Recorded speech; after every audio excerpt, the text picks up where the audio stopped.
Sama saudara-saudari yang terkasih dalam Kristus.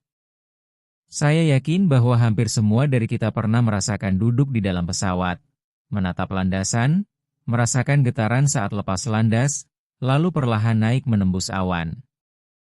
Dan ketika kita duduk di dalam pesawat, menatap keluar jendela, pernahkah kita berpikir, siapa sebenarnya yang memastikan semua ini aman? Kita melihat pilot, kita percaya pada mesin. Tetapi ada satu peran yang jarang terlihat, yakni Air Traffic Controller atau disingkat menjadi ATC. Mereka tidak duduk di kokpit, tetapi justru merekalah yang melihat keseluruhan langit. Mereka tahu pesawat mana yang naik, mana yang turun, mana yang harus menunggu, dan mana yang harus segera bergerak. Menariknya, sehebat apapun seorang pilot, ia tidak terbang sesuka hati. Ia tetap harus mendengar dan menaati arahan ATC. Bahkan ketika langit tampak cerah dan jalur terasa kosong, ketaatan itu tidak boleh ditawar. Mengapa? Karena apa yang terlihat dari kokpit tidak pernah selengkap apa yang terlihat dari menara pengawas. Bukankah ini gambaran hidup kita? Seringkali kita merasa tahu arah hidup kita. Kita punya rencana, ambisi, bahkan keyakinan bahwa kita bisa mengendalikan segalanya. Tetapi hidup tidak selalu seterang siang hari. Ada kabut keputusan, ada turbulensi masalah, ada badai yang datang tanpa peringatan.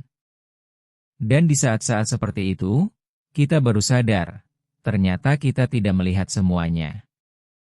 Disinilah Tuhan mengambil peran yang sering kita lupakan, bukan sebagai pengendali yang memaksa, tetapi sebagai pribadi yang melihat lebih luas dari apa yang kita pahami.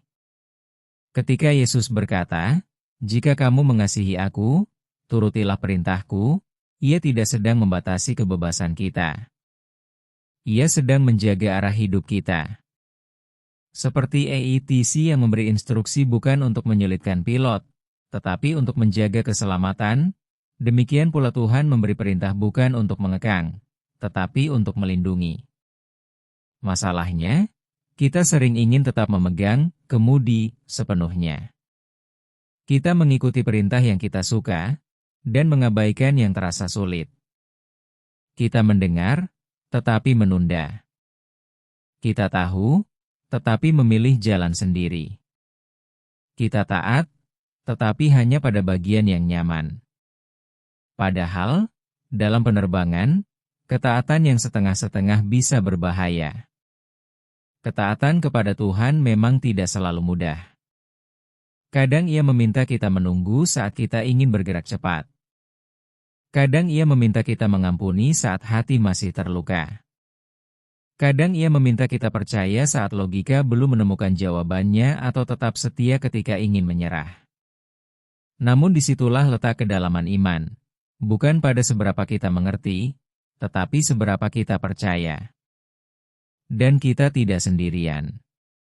Yesus menjanjikan Roh Kudus, bukan sekadar penenang, tetapi penolong yang aktif. Ia bekerja dalam hati kita, memberi kekuatan saat kita lemah, memberi terang saat kita bingung, dan menuntun kita tetap pada jalur yang benar. Hidup ini memang seperti penerbangan panjang. Tidak semua rute kita pahami. Tidak semua arahan kita mengerti. Tetapi satu hal pasti, jika kita mau mendengar dan taat, kita tidak akan tersesat. Karena yang kita percayai bukan sekadar arah, tetapi pribadi yang memegang kendali atas seluruh perjalanan hidup kita. Semoga bacaan Injil hari ini dapat menginspirasi aktivitas dan kegiatan kita hari ini. Jika video ini memberkati Anda, jangan lupa untuk like, subscribe, dan share.